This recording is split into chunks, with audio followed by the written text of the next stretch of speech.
नमस्कार, मी प्रशांत गोखले. मी एक कथा वाचून दाखवतोय. माझ्या कथेचं नाव आहे भिक्कार का धिक्कार. बंड्या वकील बॉसच्या केबिन मधून तणतणतच बाहेर पडला. चायला इथं कामाला येतोय का भीक मागायला येतोय तेच समजणं झालंय.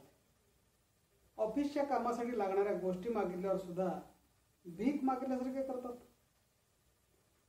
त्या अजून 3 वर्ष भिका मागायच्या.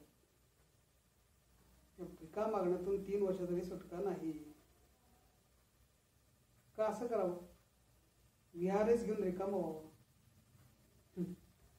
आणि आता तसंही काही टेन्शन नाही म्हणा. पोरीचं लग्न झालं, आता काय निवांत आहे तसं. पण वाज झालंय भिका मागा. नाहीतर काय, सकाळी घरातून बाहेर पडलं की रिक्षासाठी भीक, अक्षरशः टाव फोडा लागतो. स्टेशन स्टेशन आपल्याकडे न बघता निघून जातात. मग एखादा थांबतो उपकार केल्यासारखा.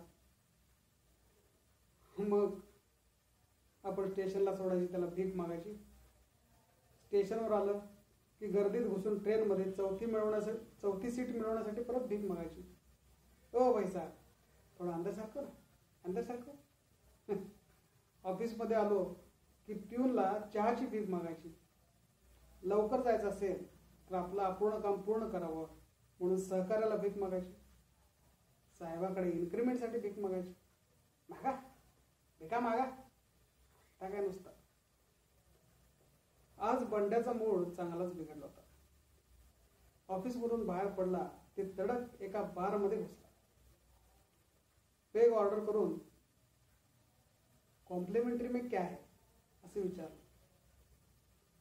वेटर पण निर्विकारपणे काले बैल चलायचा असं म्हणाला.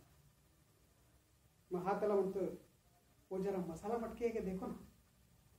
वेटर टेक आहे असं म्हणून निघून गेला. बंड्या विचारात पडला, त्याला हे पण आपलं भीक मागणंच आहे. बघा बघा, भीक मागणं किती भिनलंय अंगात. त्या जोशातच त्यानं पहिला आलेला पेक एका दमात संपवला. लगेच दुसऱ्या पेकची ऑर्डर दिली. दुसरा पण पेक असाच टप्प करून संपवला आणि समोर त्याचं लक्ष गेलं. अरे, कुठेतरी या माणसाला बघितलं असा विचार त्याच्या मनात आला. आणि तोपर्यंत तिसरा पेक पण आला. आता बंड्या टॉप गिअर मध्ये होता. बंड्याचा तिसरा पेक चालू असताना ती समोरची व्यक्ती बंड्यासमोर चालत येऊन उभं राहिली. नमस्कार साहेब, ओळखलं का? हा त्याचा चेहरा निरखला. चेहरा बघितला वाटतं. अहो, गुरुवारी दत्ताय देवळा मोर भीक मागाय बसलोय मी. बंड्याने नीट बघितलं. अरे, ओळखच नाही तुला. बैस बैस, लाज नकोस.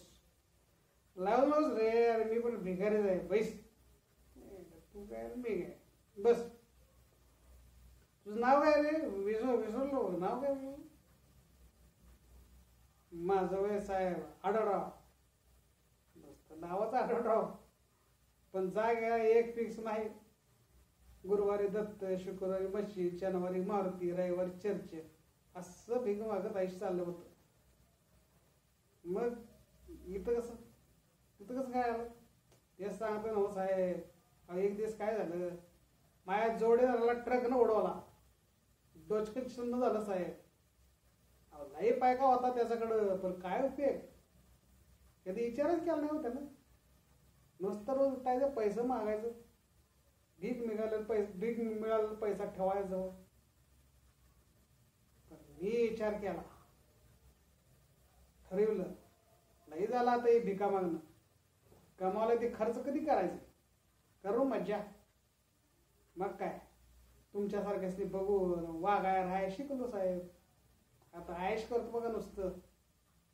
बरं साहेब, तुम्ही काय घेणार? हा, आणि जेवणार का? नाही, जेवायला घरी जाणार आहे, पण अजून एक पेक घेणार आहे मी. बस तू काय घेणार सांग. तू सांग काय घेणार. नाही साहेब, माझं झालंय. काय आपलं लिमिटमध्ये असलेलं बरं नाही का? आणि आता मी बेकार नाही राहिल्यावर का साहेब? हा, येऊ का? नाही तुम्ही काय हवं ते घ्या, बिल द्यायची जरूर नाही. अहो साहेब, लईच दिवस तुमच्यासारख्याच्या पैशावर जगलो ना, आता थोडंफार तरी आम्हाला देऊ द्या की, असं म्हणून तो चालला. परत वळून आला आणि म्हणाला, आणि एक सांगू का साहेब, भीक तेवढं मागू नका, लई वंगाळ असते ते. काय पैसे बिसं लागलं तर सांगा मला, हे माझं कार्ड. त्यानं कार्ड दिलं आणि राम राम असं म्हणून आढळराव चालता झाला. बंड्या सुन्न होऊन त्याच्या पाठमोऱ्या आकृतीकडे बघतच राहिला. धन्यवाद.